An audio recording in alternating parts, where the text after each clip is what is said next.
کربلا میں ایک ایسی ہستی ہے جو بنی ہاشم سے تعلق رکھتی ہے۔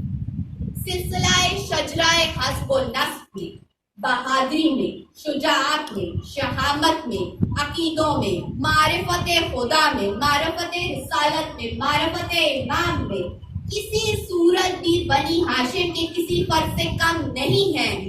لیکن جب ہم ان کی زندگی دیکھتے ہیں تو انہوں نے زندگی ایک غلام کی سی گزاری۔ وہ کون سی ہستی ہے؟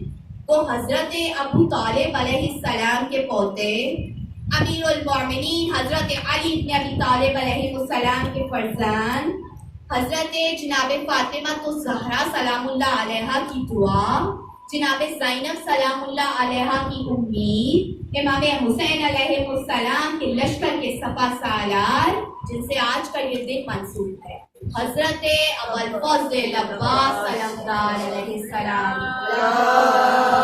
اللہم صلی علی محمد وآل محمد۔ سرکار عباس کی آپ زندگی پڑھیں نا، آپ کو سرکار عباس کیسے نظر آئیں گے؟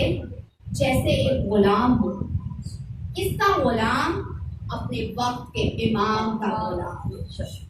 حضرت عباس کے بارے میں تاریخ کہتی ہے کہ وہ کبھی بھی مولا حسین علیہ السلام کے سامنے نہیں بیٹھے جب تک کہ ان سے اجازت نہ ملی، اور جب اجازت ملی تو کیسے بیٹھے؟ جیسے ایک غلام اپنے آقا کے سامنے بیٹھتا ہے۔ زندگی میں کبھی بھی امام حسین کو بھائی نہیں کہا۔ کیا کہا؟ یا آقا، یا سید و سردار، یا اپنا رسول اللہ، اے فرزند رسول۔ یہ حضرت عباس ہیں جو دست دے رہے ہیں حق کے اہل بیت کا، اپنے وقت کے امام کی نصرت و حمایت کا، ان سے محبت کا دست دے رہے ہیں۔ حضرت عباس کی ایک عادت تھی، ان کو جو چیز اچھی ملتی، جو چیز اچھی لگتی، وہ فوراً اپنے آقا کے پاس لے کے جاتے۔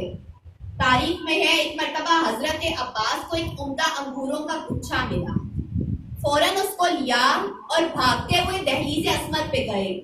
پوچھا گیا، اے عباس کیا چاہتے ہو؟ کہنے لگے، میں یہ عمدہ انگوروں کا گچھا اپنے آقا کی خدمت میں پیش کرنا چاہتا ہوں۔ حضرت عباس ایک تاریخ رقم کر رہے ہیں۔ وہ کون سی تاریخ ہے؟ اپنے وقت کے امام سے محبت اور نصرت، ان کی آواز پہ لگ